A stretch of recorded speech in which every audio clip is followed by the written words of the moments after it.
Ayan. We will do unboxing for the cheapest electric double hot plate. Ayan, kakarating lang po ang aking order. Okay.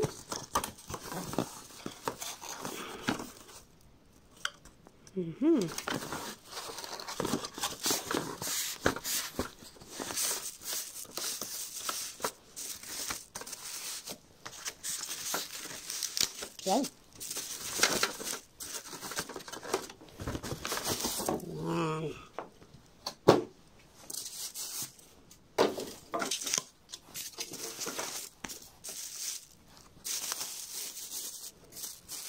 Let's see if durable ba siya. I like it double, guys, because when I'm cooking, maybe one for the ulam and one for the rice. Okay? Ayan. So, I will try in the kitchen.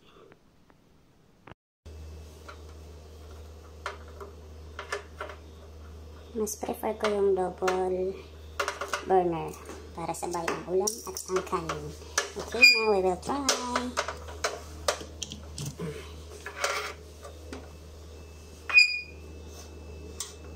Yan, nag-on naman siya. The other one. Yun, very good. So, ang kanyang control knob, meron siyang wait, umausok siya. Siguro ganun talaga, no?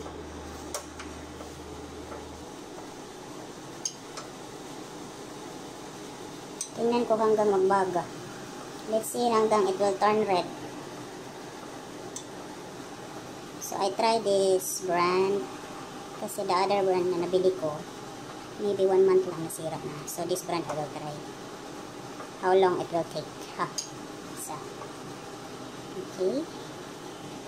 Umiinit naman. Umiinit. So, maybe, tsaka, medyo maliit lang siya, guys.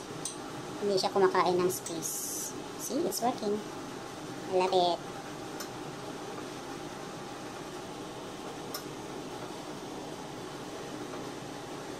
So, that's all, guys. That is for G-Pass. Ayan. Dito naman meron siyang caution at service do not touch. And the color, I like it white. So, it's clean. See? It's red already. How about the other one?